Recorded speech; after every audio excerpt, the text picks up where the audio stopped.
El Estado chino da la orden, insta a sus bancos a que reduzcan su exposición a la deuda pública estadounidense. ¿Qué puede pasar a partir de aquí? Veámoslo. Durante los últimos meses hemos venido hablando de dos fenómenos aparentemente distintos, pero que en última instancia están fuertemente interrelacionados. Por un lado, nos hemos encontrado con el aumento sostenido en el precio de los metales preciosos, tanto de la plata como también, y desde bastante antes, del oro.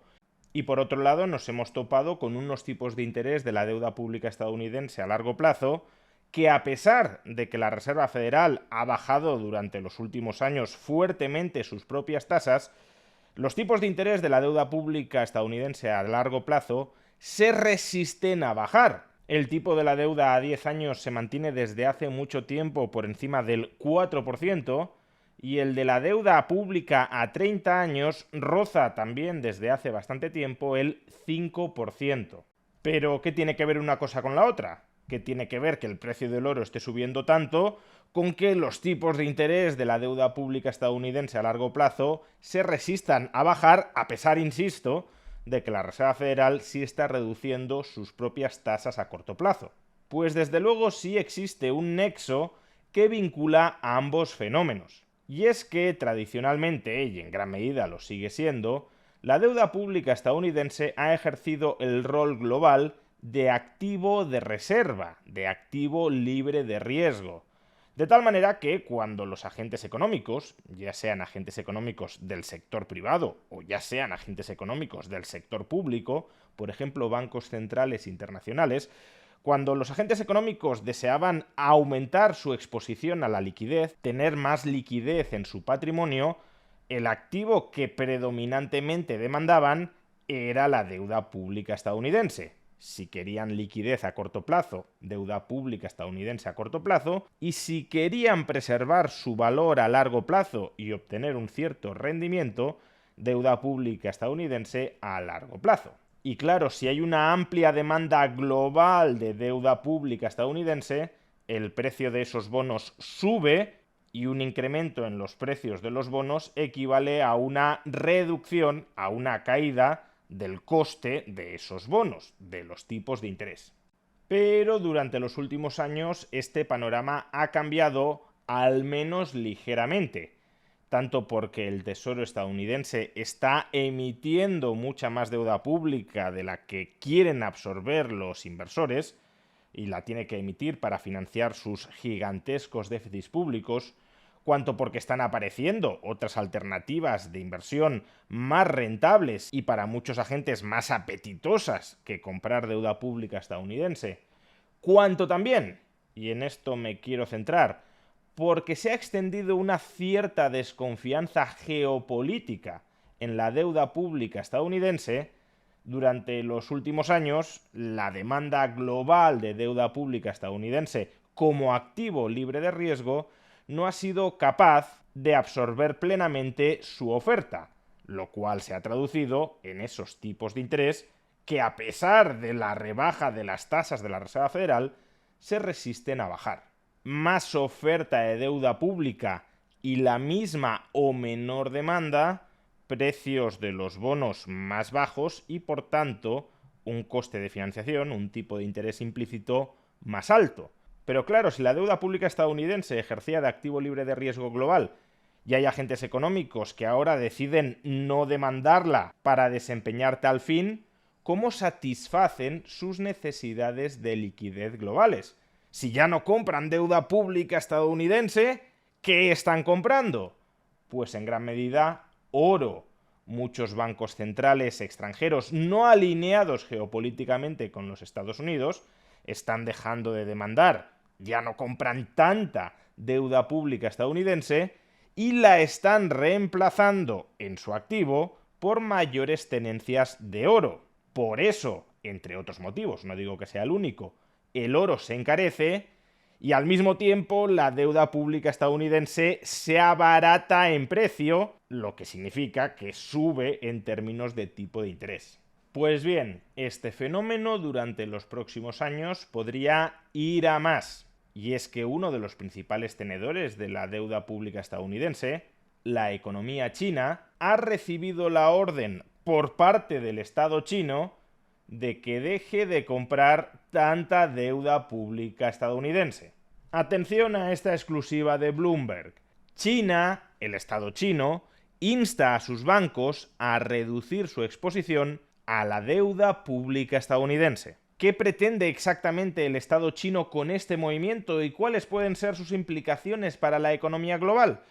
Pues antes de responder a esta pregunta, dejadme que os recuerde que si queréis invertir en deuda pública o deuda privada a estos tipos de interés, que son más altos de lo habitual, precisamente por los factores que he mencionado, porque muchos de los inversores tradicionales en estos instrumentos de deuda no están queriendo invertir en ellos y por tanto los deudores tienen que pagar tipos de interés más altos de lo normal, esto es algo que podéis hacer a través de la plataforma que apadrina este vídeo, Trade Republic. Si sois inversores conservadores que buscáis una rentabilidad estable, así como minimizar los riesgos de contraparte, es decir, si sois inversores conservadores a los que les interesa invertir en renta fija, Trade Republic acaba de lanzar distintas opciones de ETFs de renta fija, con distintos plazos, con distinta moneda y por tanto con diferentes rentabilidades. Se puede invertir, por ejemplo, en ETFs de deuda pública y privada denominada en euros y que ofrecen rentabilidades del 1,85% hasta diciembre de 2026, del 2,14% anual hasta diciembre de 2027,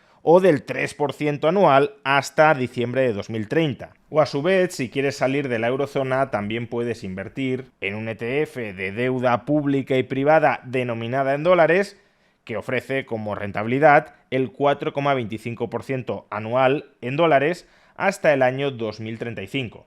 Puedes obtener más información sobre los distintos ETFs de Trade Republic sobre renta fija pinchando en el enlace que aparece en la caja de descripción de este vídeo o en el comentario destacado. Pues bien, ¿por qué el Estado chino ha ejecutado esta maniobra de ordenar a sus bancos que reduzcan su exposición a la deuda pública estadounidense?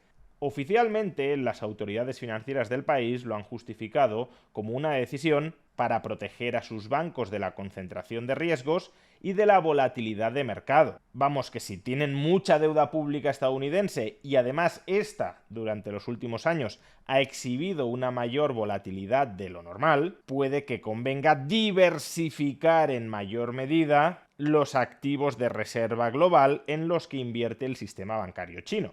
Es decir, que la decisión no tiene ni por qué ser irracional, ni siquiera tendría por qué venir motivada por consideraciones geopolíticas. Sin embargo, cuando se toma una decisión económica de este calibre, es muy complicado no pensar que también existe una clara dimensión política o geopolítica detrás de esa determinación. Pero es que además, si juntamos esta noticia con otra que publicó Bloomberg hace unos días, la lectura conjunta es muy elocuente. Atención a este titular. El Banco Popular de China continúa comprando oro pese al frenazo del rally alcista. El Banco Central de China ha estado comprando oro durante 15 meses seguidos, lo que subraya la solidez de la demanda oficial en China de este metal, incluso después de que el histórico rally alcista del oro se viera golpeado por una fuerte venta masiva en los mercados a finales de enero. Las reservas de oro del Banco Popular de China aumentaron en 40.000 onzas este pasado mes de enero, según datos publicados el sábado. El Banco Central inició su última ronda de compras de este metal precioso en noviembre de 2024. Es decir, que como es bien sabido, el Banco Central de China ha venido desde hace años reduciendo sus posiciones de deuda pública estadounidense en paralelo al incremento de su exposición a este metal precioso. Y ahora parece que se pretende trasladar una lógica similar, quizá no con respecto al oro, pero sí con respecto a las tenencias de deuda pública estadounidense, sobre el resto del sistema financiero chino. Pero es que además, y al margen de si esta decisión tiene una motivación geopolítica detrás o no la tiene, el mero hecho de que se tome por los argumentos por los que se toma, apelando a que la volatilidad de mercado alrededor de la deuda pública estadounidense a largo plazo se ha incrementado durante los últimos años, ya pone en sí mismo de manifiesto que los pasivos estatales de los Estados Unidos han perdido calidad como activo libre de riesgo global, como reserva de valor global, porque como poco los inversores se exponen si no al riesgo de contraparte, es decir, al riesgo de que el Tesoro estadounidense impague su deuda, sí al riesgo de mercado sobre el valor realizable, mediante su venta en el mercado, de esa deuda.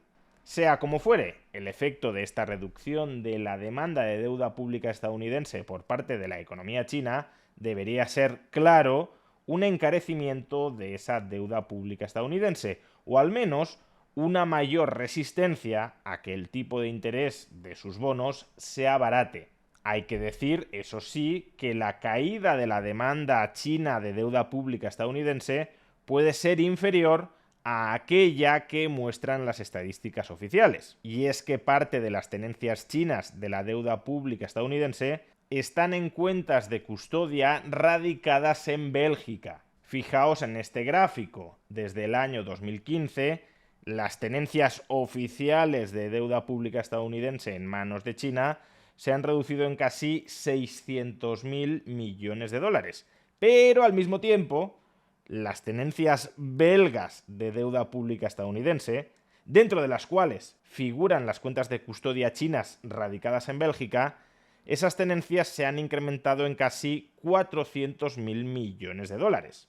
Por tanto, aun cuando el 100% del incremento de las tenencias belgas de deuda pública estadounidense no sean atribuibles a China, desde luego la reducción efectiva de la exposición de China a los pasivos del Tesoro estadounidense ha sido menor durante los últimos años de lo que nos indicaría una estadística bruta oficial. Pero que la reducción de la demanda sea menor de la que se desprende de las estadísticas oficiales no significa que no esté habiendo reducción de la demanda, sobre todo si tú mismo ya les estás ordenando a tus propios bancos que disminuyan su exposición a este activo global. Y como digo, si el Tesoro estadounidense sigue aumentando la oferta de deuda pública nacional para financiar sus gigantescos déficits públicos a un ritmo mayor al que es capaz de crecer la demanda nacional e internacional de esos títulos de deuda pública, los tipos de interés, el coste de financiación de esas emisiones de deuda pública irán en aumento. Y eso no solo es algo contrario a lo que están buscando tanto Donald Trump como Scott Bessent, sino que supondría un serio riesgo financiero a la sostenibilidad de los pasivos del Estado estadounidense, ya sean esos pasivos sus bonos o su moneda. Vamos, que si es verdad que la economía china va a reducir sustancialmente su demanda de deuda pública estadounidense, el Tesoro debería, a su vez, reducir sustancialmente su oferta de nueva deuda pública estadounidense.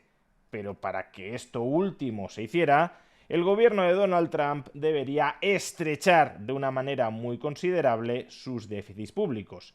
Y por desgracia, para ellos y para nosotros, parece que no están por la labor.